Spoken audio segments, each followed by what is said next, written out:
Pembacaan firman Tuhan dari Yosua 23 ayat 1 sampai 16. Demikian firman Tuhan. Lama setelah Tuhan mengaruniakan keamanan kepada orang Israel ke segala penjuru terhadap semua musuhnya. Dan ketika Yosua telah tua dan lanjut umur, dipanggilnya seluruh orang Israel, para tua-tuanya, para kepalanya, para hakimnya, dan para pengatur pasukannya, dan berkata kepada mereka, "Aku telah tua dan sangat lanjut umur. Dan kamu ini telah melihat segala yang dilakukan Tuhan Allahmu kepada semua bangsa di sini demi kamu. Sebab Tuhan Allahmu, Dialah yang telah berperang bagimu. Ingatlah, aku telah membagikan dengan membuang undi bangsa-bangsa yang masih tinggal ini kepada suku-sukumu, menjadi milik pusakamu, seperti juga semua bangsa yang telah kulenyapkan hari itu, mulai dari sungai Yordan sampai ke laut besar di sebelah matahari terbenam. Dan Tuhan Allahmu, Dialah yang akan mengusir dan menghalau mereka dari depanmu, sehingga kamu menduduki negeri mereka seperti yang dijanjikan kepadamu oleh Tuhan Allahmu. Kuatkanlah benar-benar hatimu dalam memelihara dan melakukan segala yang tertulis dalam kitab hukum Musa, supaya kamu jangan menyimpang ke kanan atau ke kiri. Dan supaya kamu jangan bergaul dengan bangsa-bangsa yang masih tinggal di antaramu itu, serta mengakui nama Allah mereka dan bersumpah demi nama itu, dan beribadah atau sujud menyembah kepada mereka. Tetapi kamu harus berpaut kepada Tuhan Allahmu seperti yang kamu lakukan sampai sekarang. Bukankah Tuhan telah menghalau bangsa-bangsa yang besar dan kuat dari depanmu, dan akan kamu ini seorang pun tidak ada yang tahan menghadapi kamu sampai sekarang. Satu orang saja daripada kamu dapat mengejar 1000 orang, sebab Tuhan Allahmu, Dialah yang berperang bagi kamu seperti yang dijanjikannya kepadamu. Maka demi nyawamu, bertekunlah mengasihi Tuhan Allahmu. Sebab jika kamu berbalik dan berpaut kepada sisa bangsa-bangsa ini yang masih tinggal di antara kamu, kawin-mengawin dengan mereka, serta bergaul dengan mereka, dan mereka dengan kamu, maka ketahuilah dengan sesungguhnya bahwa Tuhan Allahmu tidak akan menghalau lagi bangsa-bangsa itu dari depanmu, tetapi mereka akan menjadi perangkap dan jerat bagimu, menjadi cambuk pada lambungmu, dan duri di matamu, sampai kamu binasa dari tanah yang baik ini, yang telah diberikan kepadamu oleh Tuhan Allahmu. Maka sekarang, sebentar lagi, aku akan menempuh jalan segala yang fana. Sebab itu, insaflah dengan segenap hatimu dan dengan segenap jiwamu, bahwa satu pun dari segala yang baik yang telah dijanjikan kepadamu oleh Tuhan Allahmu, tidak ada yang tidak dipenuhi. Semuanya telah digenapi bagimu. Tidak ada satupun yang tidak dipenuhi. Tetapi seperti telah datang atas kamu segala yang baik, yang telah dijanjikan kepadamu oleh Tuhan Allahmu, demikianlah Tuhan akan mendatangkan atas kamu segala yang baik, sampai Ia telah memusnahkan kamu dari tanah yang baik ini, yang diberikan kepadamu oleh Tuhan Allahmu. Apabila kamu melangkah perjanjian diperintahkan kepadamu oleh Tuhan Allahmu, dan pergi beribadah kepada Allah lain, dan sujud menyembah kepada mereka, maka murka Tuhan akan bangkit terhadap kamu, sehingga kamu segera binasa dari negeri yang baik yang telah diberikannya kepadamu. Demikian. Ya, terima kasih Pak Maruli. 1 Korintus 15, 1 sampai 34. Terus Bu Ya, Lucy, 1 Korintus 15, dari 34 sampai 58 ya. Terima kasih. Silakan Pak ya, Maruli. terima kasih Pak Hawe. Mari kita mendengarkan firman Tuhan. Dan sekarang saudara-saudara, aku mau mengingatkan kamu kepada Injil yang aku beritakan kepadamu dan yang kamu terima dan yang di dalamnya kamu teguh berdiri. Oleh Injil itu kamu diselamatkan, asal kamu teguh berpegang padanya, seperti yang telah kuberitakan kepadamu. Kecuali kalau kamu telah sia-sia saja menjadi percaya. Sebab yang sangat penting telah kusampaikan kepadamu, yaitu apa yang telah kuterima sendiri, ialah bahwa Kristus telah mati karena dosa-dosa kita sesuai dengan kitab suci, bahwa ia telah dikuburkan, dan bahwa ia telah dibangkitkan pada hari yang ketiga sesuai dengan kitab suci, bahwa ia telah menampakkan diri kepada Kefas dan kemudian kepada ke-12 muridnya. Sesudah itu, ia menampakkan diri kepada lebih dari 500 saudara sekaligus. Kebanyakan dari mereka masih hidup sampai sekarang, tetapi beberapa di antaranya telah meninggal. Selanjutnya, ia menampakkan diri kepada Yakobus, kemudian kepada semua rasul. Dan yang paling akhir dari semuanya, ia menampakkan diri juga kepadaku, sama seperti kepada anak yang lahir sebelum waktunya. Karena aku adalah yang paling hina dari semua rasul, bahkan tidak layak disebut rasul, sebab aku telah menganiaya jemaat Allah. Tetapi karena kasih karunia Allah, aku adalah sebagaimana aku ada sekarang, dan kasih karunia yang dianugerahkannya kepadaku tidak sia-sia. Sebaliknya, aku telah bekerja lebih keras daripada mereka semua. Tetapi bukannya aku, melainkan kasih karunia Allah yang menyertai aku.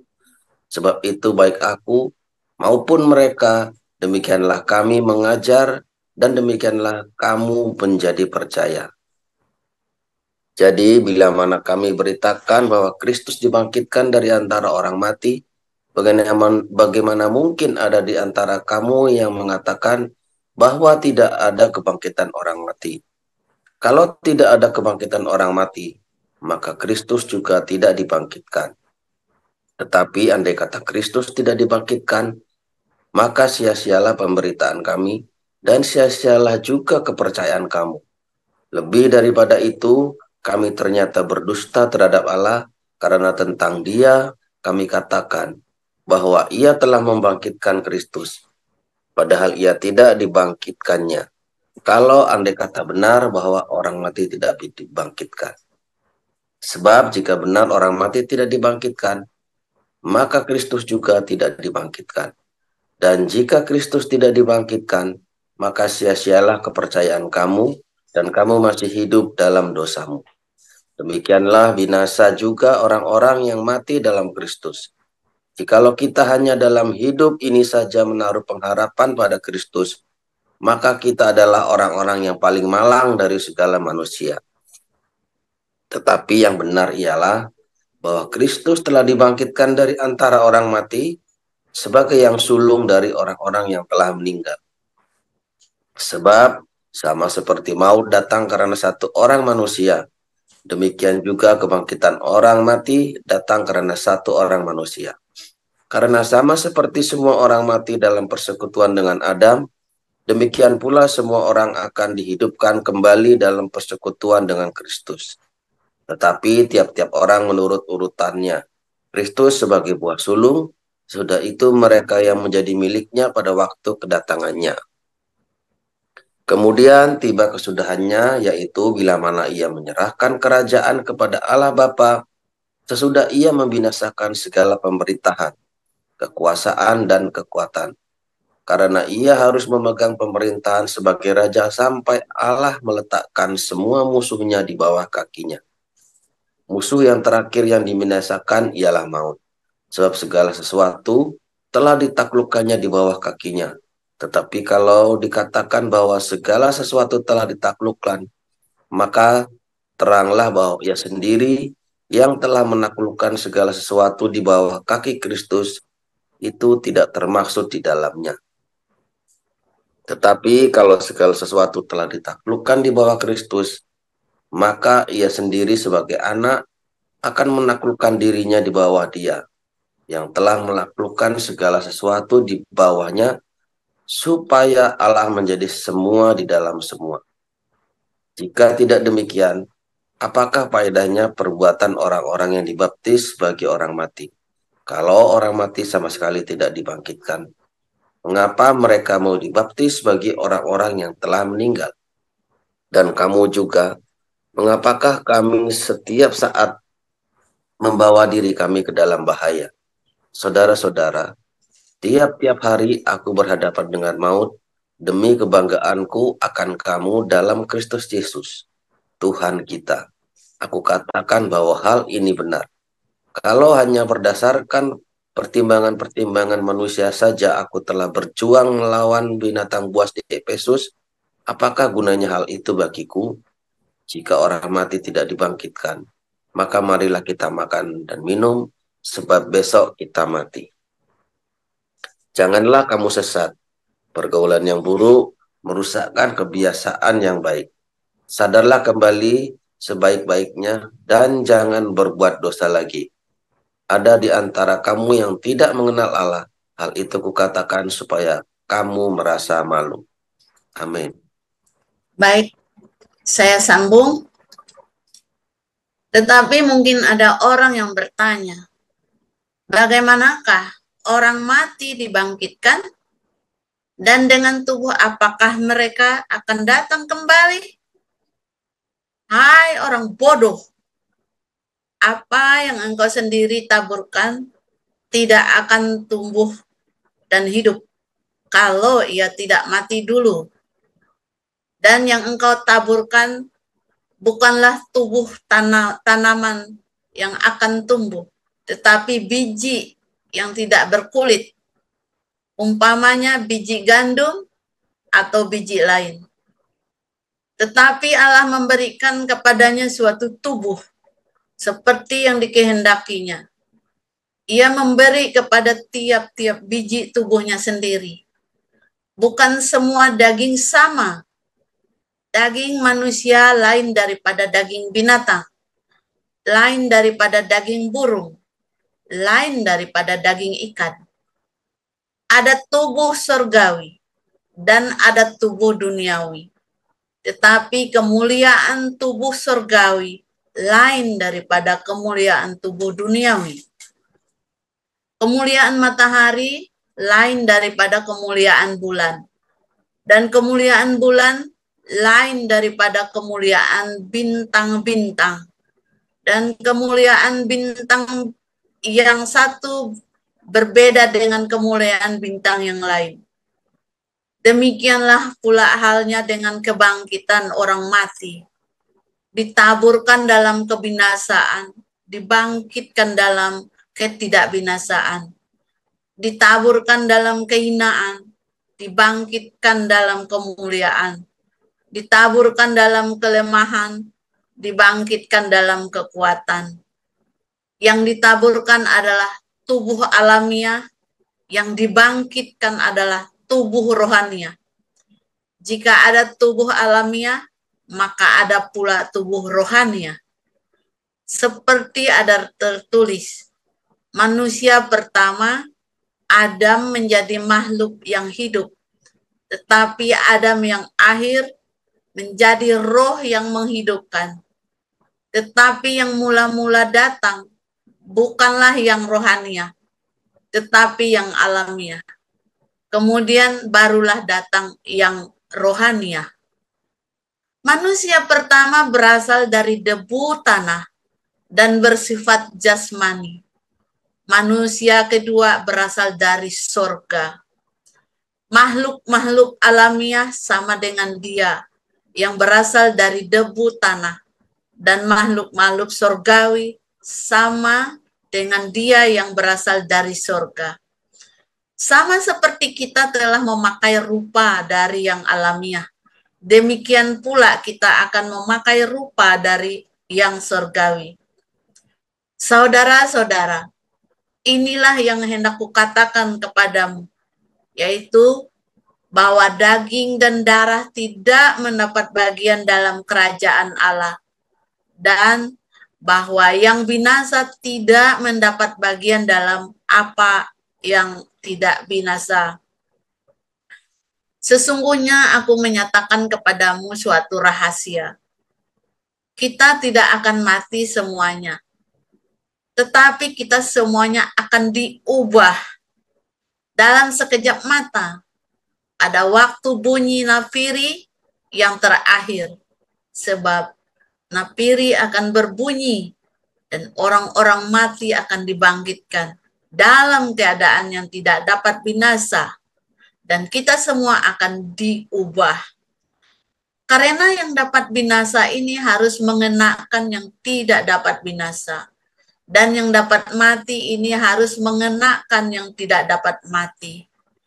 Dan sesudah yang dapat binasa ini mengenakan yang tidak dapat binasa, dan yang dapat mati ini mengenakan yang tidak dapat mati.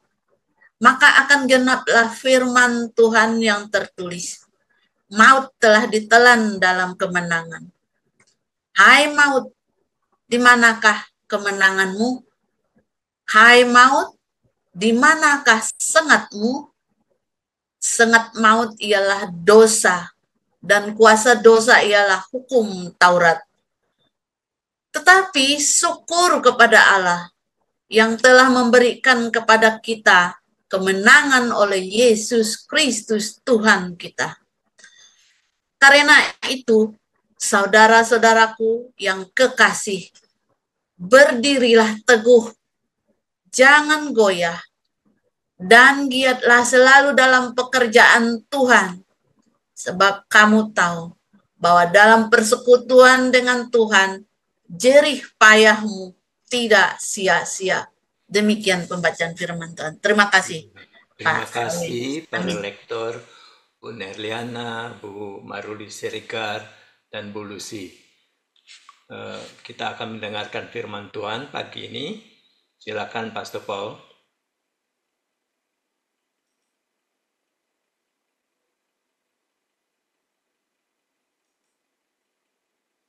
Haleluya, firman Tuhan selalu baru buat kita semuanya yang menanti-nantikan Tuhan dengan penuh cinta dan konsisten, saudara ya.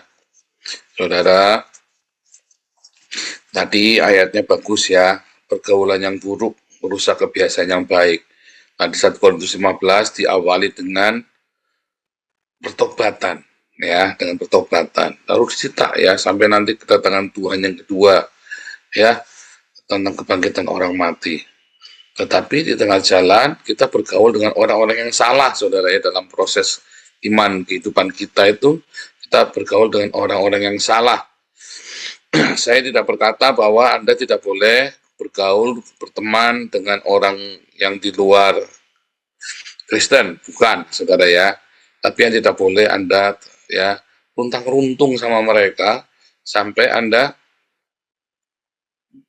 jadi terpengaruh cara berpikirnya, ya. Tapi masalahnya sekarang ayat itu dipersempit, bahkan orang Kristen aja seringkali ngawur ya.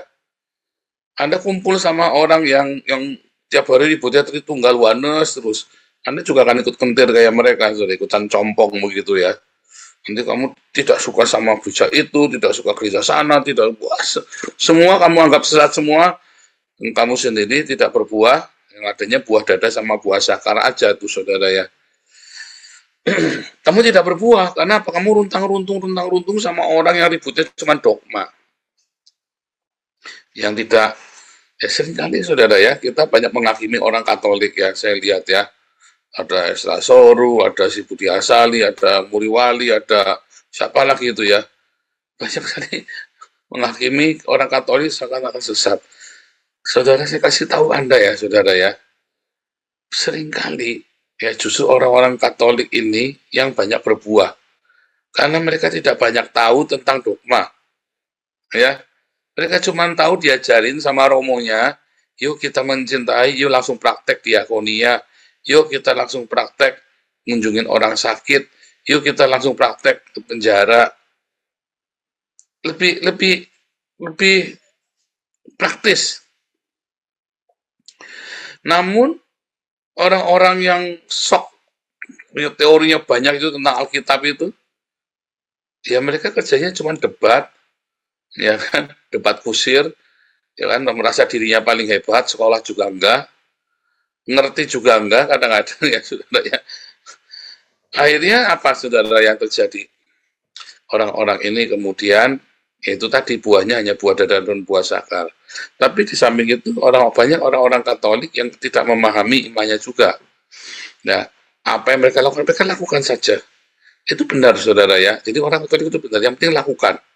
Tetapi memang selama saya pernah bikin penelitian, orang Katolik itu paling mudah untuk dimurtadkan saudara ya. Karena apa? Karena tidak ada dasar-dasar pengetahuan. Kurang diajar mereka secara detail. Tapi di satu pihak, orang-orang yang sok teorinya banyak ini juga tidak melakukan. Ya dua-duanya nggak benar. Akhirnya dua-duanya yang terjadi adalah yang satu gampang dimurtadkan, yang satu ditolak dari kerajaan sorga, sama-sama nggak masuk sorga, sama-sama tidak dibangkitkan di hari zaman nanti. Kenapa? Karena dua-duanya punya pergaulan, ya, yang satu yang suka berteori, yang satu akhirnya dimurtadkan. Saya tidak bicara tentang orang Katolik yang tetap percaya kepada Yesus ya, saya cerita ini orang Katolik yang akhirnya murtad. Akhirnya mudah sekali ya, orang-orang Katolik ini mudah sekali digeser. Karena mereka suka bingung. Yang mereka pahami adalah sesuatu yang sudah jadi, sudah baku tanpa mereka mengerti asal-usulnya. Nah, sehingga mudah digoyang ya, mudah dibelokkan. Makanya selalu kita disuruh menambahkan kepada iman kita itu apa? Pengetahuan, saudara ya. Jadi iman tanpa perbuatan itu mati. Tetapi kita disuruh menambahkan kepada iman kita pengetahuan. Metanoia itu, saudara ya. Karena kalau Anda tidak tahu, Anda akan mudah sekali diombang-ambingkan. Makanya segala sesuatu, ya Anda harus belajar, mau membuka diri. Saudara, waktu saya jadi saya kerja sekuler ya, saya itu banyak berteman ya dengan banyak orang ya. Nah, tetapi saya selalu pulang ke rumah ya. Saya tidak bisa jauh dari keluarga. Saya pulang ke rumah. Pergaulan saya dengan sepupu saya, dengan teman gereja, dengan teman-teman di gereja, dengan sepupu saya, dengan keluarga besar kami ya. Itu pergaulan kami ya itu. Dan kita selalu dikuatkan di dalam iman, kita selalu sama-sama ya. Gerejanya gereja model-model GKI gitu, saudara ya, yang nggak hiruk pikuk begitu ya. Tetapi kita hidupnya normal, kita tenang. Saya juga lurus lempeng, saudara ya. Pikirannya juga nggak kemana-mana. Dan selama saya mengamatinya, selama saya hidup takut akan Tuhan, tenang ya, mendekat sama Tuhan, ya hidup kami stabil. Suatu hari saya dipromosi, saudara ya, saya terpaksa harus pisah jauh ya, di luar kota. Nah, di luar kota kan kita sendirian, maka saya punya teman-teman ya, anak-anak kantor. Anak-anak kantor ini ya, kita pertama kali di Bali ya, saya pertama kali pisahan lama ya dengan istri saya itu saya di Bali. Anak kantor ini clubbing ya, karena di Bali kita tiap malam kerjanya ngapain? Ya clubbing. Saya coba bergaul juga ya dengan orang-orang gereja, tetapi beda saudara ya. Tetapi beda. Nanti saya cerita ya, kapan-kapan saya cerita mengapa ada orang-orang gereja. Makanya tadi saya bilang ya, pergaulan yang buruk rusakkan kebiasaan yang baik. Tetapi masalahnya sekarang di gereja pun pergaulannya bisa buruk itu tadi ya. Nah, sekarang saya ada di dalam pergaulan anak-anak itu kita clubbing, tiap malam kita clubbing. Wah, saya mah jujur lurus-lurus aja ya, kita paling biliar, main apa saudara ya, nonton yang aneh-aneh, yang lucu-lucu itu ya, karena di kafe itu kan suka ada teatrikal itu ya, teatrikal yang transgender itu ya, yang apa namanya, karebet ya, kabaret, kabaret, karebet itu nama orangnya di som kita, kabaret show itu ya, kalau di Bali kan sering ada kabaret show itu ada. Nah, itu lucu-lucu ya, saya suka langganan kafe itu, karena kafe itu dulu waktu saya, dulu itu kafe itu, di tempat kerja sebelumnya kafe itu adalah saya, saudara, kolega saya yang punya kafe itu. Nah, jadi saya sering nongkrong di situ. Nah, setelah saya nongkrong di situ, kita ngobrol-ngobrol dengan mereka ya, saudara ya. Setiap hari setahun, 2 tahun. Terus saya kenalan juga ya dengan orang yang istrinya 3, istrinya 7, ya istrinya 1, tapi dia punya cem-ceman. Banyak yang seperti itu, saudara ya. Saya nggak kepengen tuh punya cem-ceman, punya apa begitu ya, punya. Wah, sekretaris kita mah dulu kalau namanya di Bali ya, orang itu kan kita pergaulan bebas. Tapi yang nggak kepengen juga. Kenapa, saudara? Karena ada backingnya di belakangnya, saudara ya, orang yang berdoa. Kita punya dididik dari lingkungan yang baik, kita bersama dengan lingkungan yang baik, kita kita takut akan Tuhan, berdoa pagi-pagi bangun, kita masih berdoa. Ya kan, dan saya juga selama di Bali saya juga mencari komunitas anak-anak Tuhan di sana, anak-anak Allah yang ada di Bali ya, saudara. Saya merapat ya, tetapi nggak nyaman ya, saya tidak nyaman dengan pergaulan itu semua ya. Nah, fine aja semua, saudara. Begitu saya kembali ke Jakarta ya, kemudian saya pindah kerja, saya kembali ke Jakarta, saudara ya. Wah, tapi kan saya punya pengalaman yang aneh-aneh itu, saudara. Nah, pengalaman yang aneh-aneh itu dalam kondisi waktu itu, saya kemudian masuk di dalam dunia yang lebih besar ya, dunia yang lebih besar. Nah, kemudian saya mulai bergaul dengan orang-orang yang lebih serem-serem lagi di situ ya, saudara ya. Masih tidak terpengaruh, tetapi dalam pemikiran saya semuanya sudah berbeda paradigmanya. Saudara, sebelum saya dari Bali, saya bekerja itu untuk membiayai pelayanan saya, saudara ya. Begitu di Bali, kita sudah hampir tidak ada waktu untuk pelayanan, untuk memberitakan Injil, untuk bersaksi. Hampir udah nggak ada waktu lagi. Sibuk sekali, dan pergaulan saya dengan orang-orang itu, saudara, dengan orang-orang yang tadi itu ya, yang tidak punya standarnya Tuhan Yesus. Oh, mereka orang-orang ke gereja, ya, orang-orang ke gereja. Makanya saya cukup kaget ya, cukup kaget.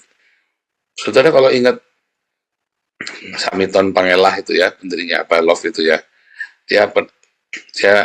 saya kenal baik dengan beliau ya. Jadi dia pernah cerita waktu dia meninggalkan Tuhan, ya, dia juga mainnya di Alexis, saudara ya. Dia pergi di Alexis juga. Nah, terus saya bilang, tahu nggak? Gue ketemu sama downline gue tuh, ya di Alexis. Mereka mau malu-malu ngeliat gue biasa aja. Saudara, saya ketawa terbahak-bahak. Aduh, Kak Sam, itu saya alami juga waktu saya di Bali. Saya ketemu dengan banyak orang-orang gereja yang hidupnya ternyata hidup di dalam kemunafikan. Dia punya performance di gereja, rajin, suci, ya saudara ya. Tetapi ternyata, wah, rusaknya minta ampun.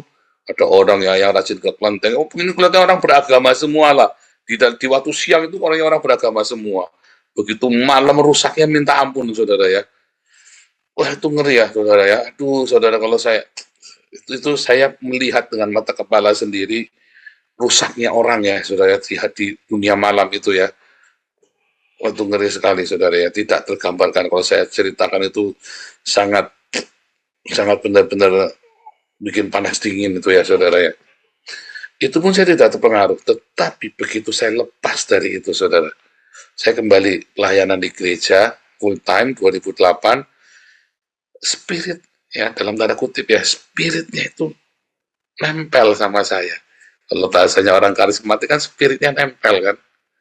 Nah spirit itu kenapa saudara? Karena pengalaman itu ketika saya lagi memuji Tuhan, haleluya, puji Tuhan, saudara itu terlintas semua saudara di malam hari ketika kita tidur.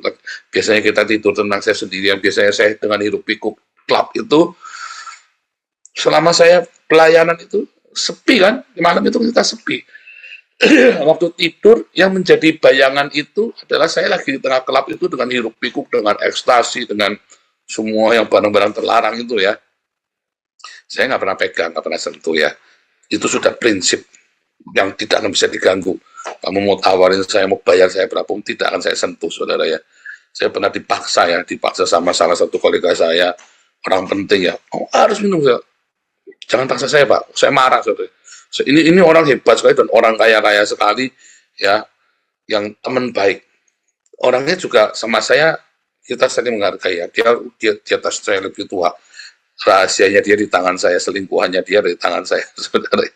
Suruh saya minum makan ekstasi, bilang enggak mau, jangan Pak, Pak boleh tawarin saya macam tapi jangan kasih ekstasi, Pak, saya enggak mau. Kenapa saudara? Nanti kalau tiba-tiba digerebek ketangkep, wah, saya pulang saya, saudara ya. Kasihan anak saya nanti, kasihan istri saya. Karena kalau saudara sudah kena narkoba itu pusing saudara. Ya, saya mau bergaul dengan apa saja, tapi udah begitu narkoba haram jadah saudara. Itu benar. Kamu bunuh saya pun tidak akan saya sentuh pokoknya saudara. Istilahnya begitu. Kenapa? Karena saya tahu hukumnya itu mengerikan sekali saudara ya. Dan di Indonesia itu hukumnya nggak jelas. Kamu bawa sedikit aja hukumanmu bisa 20 tahun loh, saudara. Ya. Cuman terlibat saja sama orang yang bawa, kamu bisa ikut bawa, hukumanmu bisa 20 tahun itu kalau kamu tidak bayar. Ya. Akhirnya kamu melarat gara-gara itu kan konyol saudara ya. Kamu melarat gara-gara itu, utangnya banyak pun membayar. Kalau ketangkap di Jakarta Barat itu, kamu buat pisah perkara itu, bayarnya minimum 400 juta saudara. Buat nyeplit BAP-nya, supaya kamu tetap ditahan, tapi 4 tahun saja hukumnya. Kalau kamu tidak bayar, hukumnya kamu bisa 10 tahun, 15 tahun. Ya, kasih tahu makanya jangan sentuh, kasih tahu anak-anak kamu, wanti-wanti jangan sampai. Itu pergaulan. Ya, itu dari pergaulan. Hati-hati saudara ya. Makanya Yosua itu ngomongin sama umat Israel, hati-hati ya kamu gaul. Kamu kumpul sama orang-orang ini, nanti kamu kawin cerai, kamu nikah sama mereka. Lalu kamu mulai ikut-ikutan latah. Tadinya latah nyebut dewa Kamos, dewa ini, dewa itu, kamu sebut saudara ya. Dan akhirnya kamu terbiasa. Tadinya itu, kamu jaga-jaga. Lama-lama kamu terbiasa. Coba sini sampai yang aku suka bilang, insya Allah Pak, insya Allah Pak. Masya Allah, siapa di sini yang suka bilang begitu? Kan tadinya kan, bahasa Masya Allah, itu kan bukan bahasanya kita kan. Ya kan, siapa di sini suka bilang Masya Allah itu? Nah, kalau saya suka bilang ya Pak, masnya alay. Maksudnya si masnya itu alay banget gitu, goblok banget tuh. Kamu alay banget sih, nah itu loh, masnya alay. Nah, tapi kalau kalian kan terbiasa kan, karena kalian bergaul dengan orang-orang ini, ya. Ya Allah, siapa yang suka bilang gitu? Ya Allah, saya kalau dengar orang Kristen ngomong begitu, saya kupingnya gatel saudara ya. Kalau ada orang Kristen bilang, ya Allah, kuping saya gatel, tak tengok, tak lihatin. Kenapa sih kamu sebut-sebut Allah sih? Kalau Allah, itu kan bahasa Indonesia A-L-L-A-H.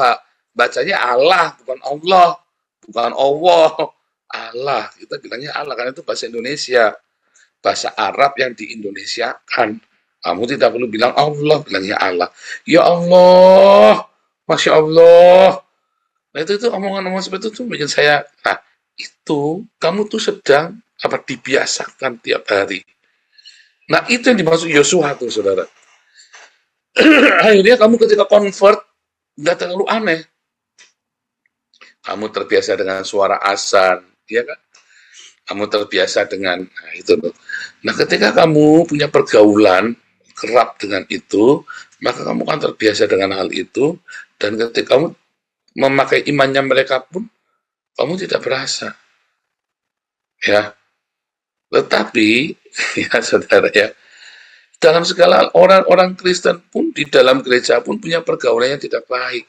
Di siang hari mereka kelihatan baik, bekerja normal di rumah tangganya, tapi mereka begitu masuk, ya pernah ada seorang ketua kaum muda di sebuah gereja, saudara ya. Waduh, ngeri orang ini, saudara ya. Ya ngeri juga pergaulannya. Ya katanya ya kita selamat datang di dunianya, atau saya bilang, wah tadinya saya nolak ya. Tetapi setelah saya ke Bali, saya pergi keliling kemana-mana ya, wah saya tahu tempat-tempat yang mengerikan itu ya, gara-gara saya kerja itu ya. Nah, disitulah pergaulan itu terekam, spiritnya nempel sama kamu. Lalu ketika saya sudah bertobat 2015-2018, saya kan pengen tahu ya bagaimana orang-orang yang cinta Tuhan bisa tetap menjaga hidupnya. Apa enggak, masa enggak ada sih? Ya, ternyata ada loh, saudara ya. Dan saya baru ngerti cara mereka. Cara mereka adalah apa? Dia kasihkan ke anak buahnya. Dia nggak mau sentuh. Dan nanti ditelikung sama anak buah. Sudah biasa. Udah pasti. Tapi dia lebih cinta sama Tuhan.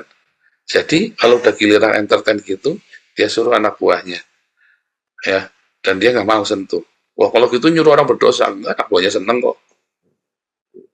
Anak buahnya seneng kok. Terus saya ingat ya, saya suatu ketika punya tiket gratis, saudara ya. Tiket gratis all round, saudara ya, di sebuah tempat lokalisasi yang high class, saudara ya, cafe, club high class. Club ya, kalau bilang lokalisasi kan kasar, itu benar-benar club, saudara, club high class. Terus saya bilang, saya dapat tiket gratis nih, waktunya sampai tanggal sekian, ada deadline-nya. Oh, siapa mau pakai? Saya tanya sama anak buah saya, loh, saudara, siapa mau pakai? Ini orang yang selalu cinta Yesus, saudara. Saya mau pakai, Pak. Terus suatu ketika kita ketemu lagi, saudara ya. Saya canda cerita tentang ya kita punya kesalahan dulu ya. Saatnya kita punya kesalahan, kita evaluasi. Terus, kan Bapak juga yang kasih loh. Saya kan nanya siapa yang mau pakai ini. Total nilainya 10 juta rupiah, nggak bisa diuangkan tapi bisa dipakai. Kamu yang bilang saya mau pakai, saya nggak mau kasih ke kamu. Kamu yang bilang kamu angkat tangan. Coba tuh saudara. Udah gitu aja nyalain orang lain. Oh, dia yang menikmati, dia yang merasakan kepuasan apa bidadari surganya, saudara, bidadari surga Islam. Saya yang disalahin, ya kan? Karena saya ngasih tiket itu, ngasih vouchernya itu. Pergaulan, saudara ya. Dan itu nggak berasa ya. Wah, dia baru menikah loh, saudara. Baru menikah, punya anak satu, baru setahun dia menikah. Ya, dia pakai vouchernya itu, saudara. Saya sampai ketika dia jalan, saya tengok-tengokan sama ini saya. Kita bilang, kita gedek-gedek. Kok bisa begitu ya orang ini ya? Kita sampai gedek gitu ya, saya baru menikah. Setega ya dia pergi. Karena dia pengen tahu, ya. Dengan 10 juta rupiah itu dia bisa ngapain dengan dunia malam itu, saudara ya. Siapa di sini yang penasaran? Oh jangan, saudara. Ya, enaknya 5 menit, ya nggak 5 menit, 3 jam ya, itu 3 jam soalnya. Tapi kamu sialnya, kamu bertahun-tahun, saudara. Ketika kamu langgar perjanjianmu dengan Tuhan, ya, kamu pikir malam itu 3 tahun, enggak apa-apa, besok terjadi, enggak ada apa-apa, saudara. Kamu malam itu kamu langgar perjanjianmu dengan Tuhan. Besok tidak terjadi apa-apa. Seminggu, setahun mungkin nggak terjadi apa-apa. Tetapi sekali nanti itu udah masuk ya, iblis tagih kamu. Tes, berturut-turut, bertubi-tubi. Masalah sepele aja kamu tidak akan bisa handle. Sialnya nggak ketulungan. Sampai ada yang mati dalam keluargamu. Sampai ada bencana yang luar biasa dalam keluargamu. Pergaulan yang baik tidak akan mengubahmu hari itu, saudara. Ya, pergaulan yang buruk juga tidak akan mengubahmu hari itu. Kamu kumpul sama orang baik kayak apa, kamu yang tidak baik tetap tidak baik. Tapi nanti kamu suatu hari kamu tengok, iya ya orang ini dulu baik, caranya begini. Kita tengok lagi, dia berkesan. kesaksian marturia hidupmu yang kamu bagikan ke orang, mungkin orang itu tidak langsung berubah. Tapi selama-lama orang itu kan berubah, karena dia terpengaruh dengan karaktermu. Mau baik, mau buruk. Yang buruk juga sama, nggak akan langsung berubah. Lama-lama. Yang saya ngamati ini anak saya, Miracle ya. Saya amat Miracle ya. Dia tinggal, kami dulu bertahun-tahun tinggal ya. Kita lebih dari 3 tahun kita tinggal di camp ya, asilum. Nah, si Miracle ini kan siang malam kumpulnya sama anak-anak Arab ini kan. Terus begitu dia berubah, saya lihat, kamu tuh nggak boleh begitu. Itu kan teman kamu yang begitu. Kamu nggak boleh. Kita ini bukan orang Arab. Kita bukan orang Islam. Bagaimanapun juga itu kan berdampak, saudara. Ya, makanya saya bilang sama Miracle ya, kamu tidak boleh seperti mereka. Kamu boleh berteman dengan mereka, tapi kamu tidak boleh seperti mereka. Nah, kemudian ada mujizat ya, anak saya bisa sekolah di sekolah Katolik ya. Padahal kita belum dapat status waktu itu. Tapi ada pertolongan Tuhan. Kita cemas ya, anak ini bergaul dengan orang-orang ini. Ya, ngeri-ngeri anak-anak Arab ini ya, saudara ya. Anak-anak 9 tahun waktu itu ya. Anak 9 tahun sudah ngerti cium-ciuman, cipok-cipokan sama teman-teman Arabnya ya. Bangga kalau lagi gitu. Liar sekali, saudara. Ini orang-orang Islam ini pergaulannya itu kelihatannya pakai jilbab tapi lebih mengerikan daripada orang-orang Belandanya loh, saudara ya. Serius, saudara ya, kamu pikir orang ini saleh-saleh, pakaiannya ditutup, saudara. Bawahnya dibuka semua. Ngeri ya, saudara. Ya. Dan bilang, kamu nggak boleh bangga ya, tadi aku cium sama ini, si Ahmad, segala macam. Menjijikan sekali, kamu kayak gitu, kamu jangan berteman, tinggal aja. Kamu jangan deket-deket. Itu orang udah baik. Saya bilang gitu ya, itu orang udah baik. Karena mereka biasa yang mau 12 tahun, 9 tahun udah kawin ya, saudara ya. Jadi mereka kumpul ya, mereka pacaran, mereka masih SD ya. Terus pacaran, saudara ya, sama yang sudah SMA gitu ya. Bangga, saudara ya. Mereka masih SD pacaran sama sudah SMA, bangganya sekali. Kamu jangan deket-deket lagi sama dia. Kita bilang, bukan karena agamanya Islam, bukan. Tapi karena dia sudah tahu pacarnya anak sudah dewasa. Dia masih SD kelas 6. Nah, itu saudara ya. Pergaulan yang buruk itu akan mempengaruhi kita tanpa kita sadar. Kita tidak sadar. Makanya orang tua, hati-hati kamu lihat anakmu, saudara. Kalau anakmu nanti sudah terjerat, jangan kamu bilang, Tuhan tolong aku. Tuhan tidak akan tolong. Karena Tuhan sudah bilang, kan aku sudah kasih dia, kamu jaga. Aku sudah percayakan kamu buat jaga, jangan kamu teriak-teriak Tuhan tolong lagi. Dan kamu tidak menjaga anakmu. Kamu harus bayar harganya. Jadi sebelum terlanjur, kamu harus selalu jaga pergaulan anakmu. Dan tentu saja dirimu juga. Jangan kamu bergaulan sama orang tidak benar, lalu kamu paksa anakmu bergaul sama orang benar. Mana bisa? Bapak-bapak, kamu hobi ke Alexis, lalu kamu nyuruh anak kamu supaya hidupnya benar. Mana bisa? Ya, saudara ya. Ingat-ingat ya, jangan nanti kamu nyesel. Kalau sudah nyesel, belai, jangan bilang Tuhan tolong, saudara. Kamu harus bayar harganya. Ya, Tuhan Yesus memberkati.